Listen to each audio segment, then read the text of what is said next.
Salut à tous, je suis ravie de vous retrouver aujourd'hui pour vous présenter les derniers livres qui ont rejoint ma palle. Et il y en a beaucoup.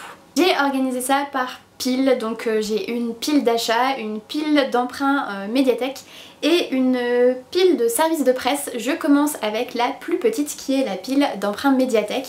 Et j'ai tout d'abord pris le livre de Vatanen de Arto Passinina publié aux éditions Folio. Alors dans ce livre, on va suivre Vatanen qui est un journaliste à Helsinki et qui, un dimanche soir, en rentrant du week-end avec un de ses amis, va percuter un lièvre. Il va sortir de la voiture, suivre ce lièvre, le soigner et il va s'en suivre toute une série d'aventures un petit peu rocambolesques entre Vatanen et ce lièvre. En pleine nature, ça a l'air complètement loufoque en fait, comme bon nombre de romans de Arto Passinina qui est un auteur finnois que je veux absolument découvrir. J'ai déjà 2 livres de cet auteur dans ma palle. En toute logique, c'est celui-ci qui n'était pas vraiment présent dans ma palle qui me tentait le plus et en tout cas voilà, j'ai vraiment hâte de découvrir enfin sa plume et ses histoires. Ensuite, j'ai emprunté le tome 2 du Puits des Mémoires, donc Le Fils de la Lune de Gabriel Katz, publié ici aux éditions Scrinéo. Donc après avoir terminé le premier tome, donc la traque que j'ai beaucoup aimé, j'avais très envie de lire le second tome, donc je l'ai déjà lu. Pour vous résumer un petit peu l'histoire du Puits des Mémoires, donc je vais vous parler uniquement du tome 1, rassurez-vous.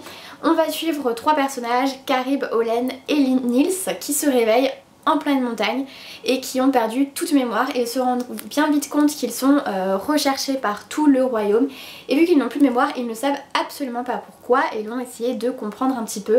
En tout cas j'adore. Je suis en train de lire le tome 3 que vous verrez tout à l'heure mais c'est une saga que je vous conseille très fortement. Ensuite j'ai pris 2 premiers tomes, donc le premier il s'agit du premier tome donc des Outrepasseurs, les héritiers de Cindy Van Wilder publié aux éditions Gulfstream. Ce qui est assez marrant avec ce livre c'est que j'en entends énormément parler depuis pas mal de temps maintenant, j'ai lu des avis, vu des chroniques etc.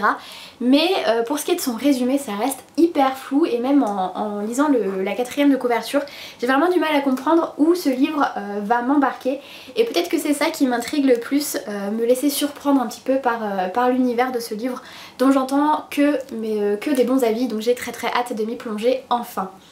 Le deuxième premier tome que j'ai pris, il s'agit du premier tome des Ferrailleurs, donc Le Château, de Edward Carey qui est également son illustrateur.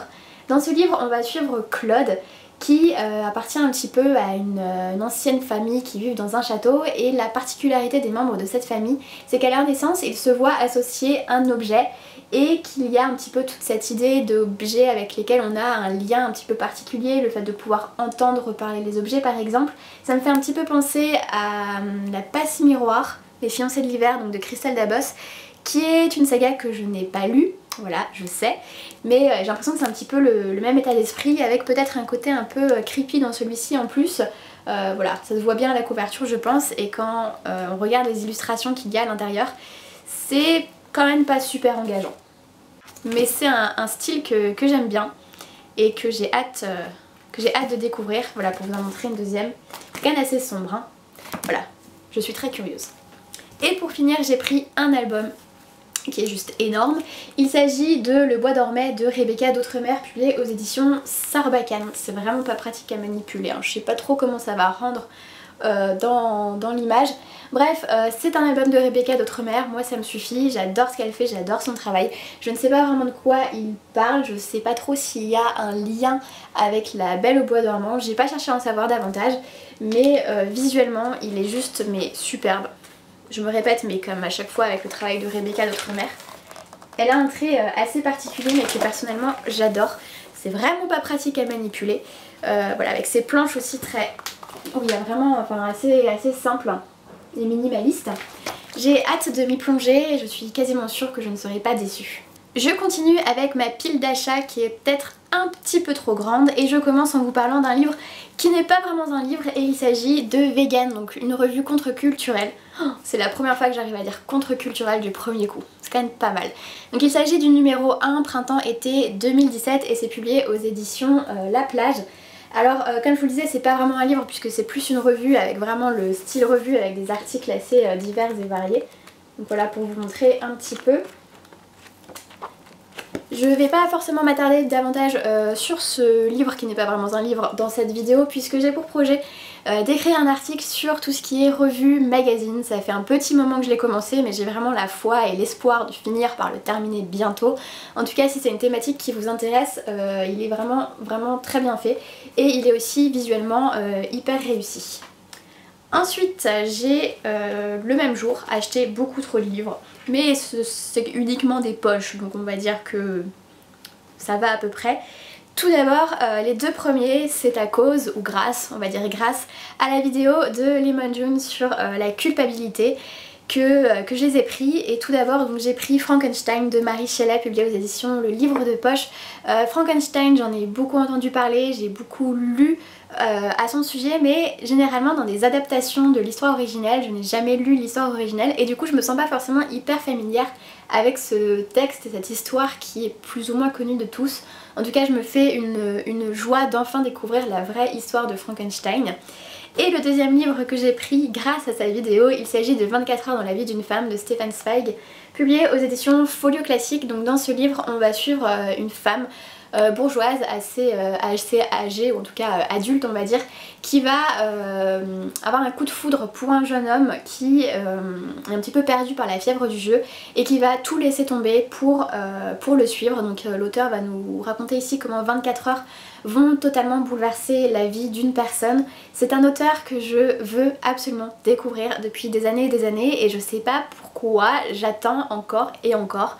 En tout cas maintenant j'ai plus d'excuses, je vais enfin pouvoir le découvrir avec ce livre-ci.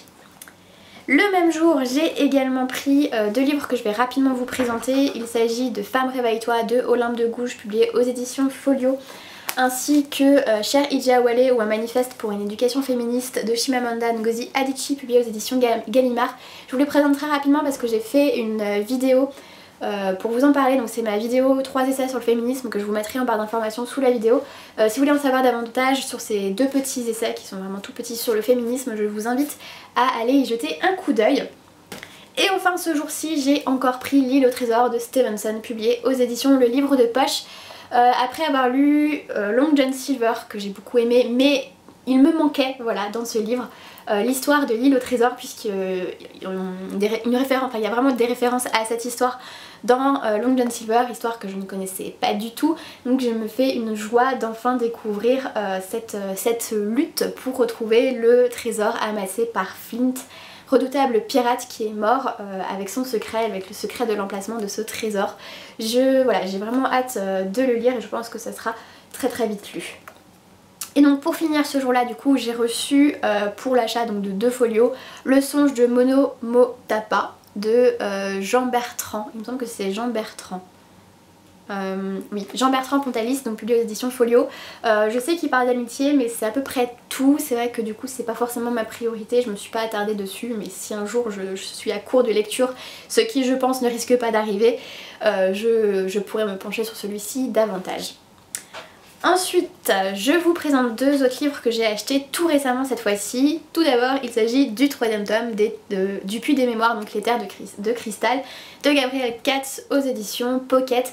Alors en fait, après avoir terminé le second tome que je vous ai présenté juste avant, je n'avais qu'une seule envie, c'était lire le tome 3, donc celui-ci que je n'avais pas, donc j'ai dû, voilà, j'étais obligée, j'avais pas le choix, je pouvais pas lire autre chose, j'avais trop envie de connaître la fin de cette histoire, j'avais vraiment besoin de retrouver ces personnages. Donc je suis allée prendre très rapidement le 3e tome que j'ai déjà commencé et je suis vraiment tristesse de savoir que je suis à 400 pages, à moins de 400 pages de la fin de cette trilogie et je vais devoir quitter ces personnages. Voilà, ça me rend très triste tellement j'aime cette saga. Voilà. Et ce jour-là, puisque je suis faible et que je n'ai pas réussi à repartir avec juste Les Terres de Cristal, j'ai également pris La désobéissance civile de Henri David Thoreau publié aux éditions Gallmeister dans leur collection Totem. Donc c'est un essai qui va parler, attention résumé super bien fait, de désobéissance civile, puisque l'auteur, suite à sa propre expérience où il sera emprisonné pour avoir refusé de payer un impôt enfin en signe d'opposition à l'esclavage et à la guerre contre le Mexique, il va écrire ce court essai. Je suis très curieuse de le lire, j'en ai entendu beaucoup parler ces derniers temps vu l'actualité et je pense que ça sera très vite lu donc vu la taille de ce livre. Et je finis ma pile d'achat avec 2 autres essais que j'ai pris en fait pour découvrir la maison d'édition. Je les ai pris un petit peu par hasard, enfin il y en a un que je voulais vraiment lire et l'autre je l'ai plus pris parce que je l'ai croisé à moitié prix, enfin j'ai vu les deux à moitié prix, donc je me suis dit que c'était l'occasion. Donc le premier, il s'agit de Beauté fatale, les nouveaux visages d'une aliénation féminine de Mona Chollet, donc publié aux éditions Zone. Je pense que le titre résume vraiment bien de quoi va parler cet essai. Et donc le second que j'ai pris, puisqu'il était à moitié prix, il s'agit de La révolution sexuelle et la camaraderie amoureuse de Armand. Là aussi le titre résume bien le sujet. Je pense très rapidement en tout cas me pencher dans celui-ci qui me fait vraiment de l'œil. Et voilà, j'ai hâte de découvrir ces maisons d'édition dont j'ai entendu beaucoup de bien. Voilà, donc j'ai fini ma pile d'achat et je passe sans plus tarder à la dernière qui est celle des services de presse. Donc j'ai tout d'abord reçu Georges de Alex Gino, publié aux éditions L'École des loisirs. Je pense que vous en avez beaucoup entendu parler, il a quand même fait pas mal de bruit sur la blogosphère. C'est un tout petit roman dessiné aux plus jeunes qui parle du genre, puisque Georges, qui est vu par tout le monde comme un petit garçon, se sent comme une fille. Pour elle, c'est sûr, elle est une fille et elle va profiter de la pièce de théâtre jouée par son école pour vouloir incarner Charlotte et montrer à tout le monde que oui, elle est une petite fille. La chronique est disponible sur le blog, je vous la mettrai en barre d'infos. C'est un petit roman que j'ai beaucoup aimé et qui est vraiment à mettre entre toutes les mains et notamment entre les mains des plus jeunes. J'ai ensuite reçu Les Captifs de la vallée de Zion de Norman Ginsberg, publié aux éditions Héloïse d'Ormesson. Celui-ci aussi je l'ai déjà lu mais la chronique n'est pas encore écrite. On va y suivre Ocean Miller, shérif en Utah en 1888, qui va devoir pourchasser les mormons polygames de la vallée de Zion. Sauf que bien évidemment ça ne va pas être aussi simple que cela. On va le suivre dans ses aventures. C'est un livre que j'ai bien aimé pour son côté un peu western décalé. Je vous en reparle très vite mais c'est vrai que j'ai passé un très bon moment de lecture avec ce livre aussi. Ensuite j'ai reçu 3 livres d'un coup, puisque tant qu'à faire autant recevoir la trilogie tout de suite. Il s'agit donc de la trilogie Pax. Donc ici on a le premier tome, Les Ténèbres avancent, de Asa Larsson et Ingela Korsell et Erik Johnson. Donc c'est suédois et je ne prononcerai pas le nom des auteurs pour chacun des tomes. Et c'est publié aux éditions Slalom. Donc là le premier tome, le second tome, le Grim Road, et le dernier tome, le troisième tome, le Mining Frappe. C'est une petite saga assez jeunesse où on va suivre 2 personnages, donc les 2 que l'on voit ici, qui sont 2 frères, Viggo et Alric, qui sont un petit peu les guerriers tant attendus, combattants des forces obscures, des forces du mal ou quelque chose dans ce genre, vous voyez un petit peu l'idée. Ils arrivent dans une petite ville de Suède et là-bas les gardiens de la bibliothèque se rendent bien compte que les ténèbres avancent et ces 2 garçons seraient a priori les élus que la prophétie annonçait, et donc on va les suivre un petit peu dans leur péripéties. Et pour finir, je vous présente 2 livres que j'ai reçus de la part des éditions Flammarion. Tout d'abord, il y a Je suis ton soleil de Marie Pavlenko, publié donc aux éditions Flammarion. Je pense que vous en avez tous entendu parler encore une fois de ce livre-ci, puisqu'il a fait beaucoup de bruit sur la blogosphère, beaucoup de monde l'a reçu. Je l'ai déjà lu, la chronique est disponible sur le blog, je vous mettrai le lien en barre d'infos. C'est un livre qui a eu beaucoup de bons échos, mais personnellement je suis un petit peu mitigée, donc je vous invite à lire la chronique si vous voulez en savoir davantage. On va suivre dans ce roman Déborah, une jeune fille qui va entrer en terminale, sauf que ça va pas être si simple que ça comme année, puisque sa mère fait des choses un petit peu bizarres, notamment découper des magazines au beau milieu du salon. Et elle va croiser son père au bras d'une superbe brune qui bien sûr n'est pas sa mère. Du coup réussir son bac, se concentrer là-dessus, ça va être beaucoup plus compliqué qu'il n'y paraît. Donc voilà, je vous envoie à ma chronique écrite si vous voulez en savoir davantage sur mon avis. Et donc le dernier livre que j'ai reçu des éditions Flammarion également, il s'agit de L'Auberge entre les mondes de Jean-Luc Marcastel. Donc c'est le premier tome, Péril en cuisine. C'est un livre qui me donne super envie, donc c'est de la jeunesse, mais il me tente énormément. Déjà je le trouve super joli au niveau de la couverture, puis l'intérieur est très bien fait aussi. On a des pages ici où on a des personnages et les petites descriptions des personnages. Et je sais pas si vous allez voir quelque chose, mais les numéros de page là, ils sont inscrits dans une marmite et des tentacules s'échappent de cette marmite et je trouve ça absolument génial. Voilà, c'est un tout petit détail, mais c'est la petite touche qui fait mouche. C'est quoi cette expression?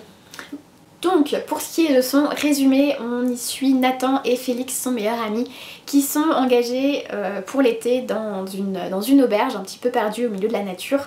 Comme apprentis cuisiniers, là-bas ils vont vite se rendre compte que cette auberge n'est pas forcément ce qu'elle semble être, qu'il y a pas mal de magie et probablement des créatures un petit peu inquiétantes qui semblent vivre dans les zones d'ombre dans cette auberge.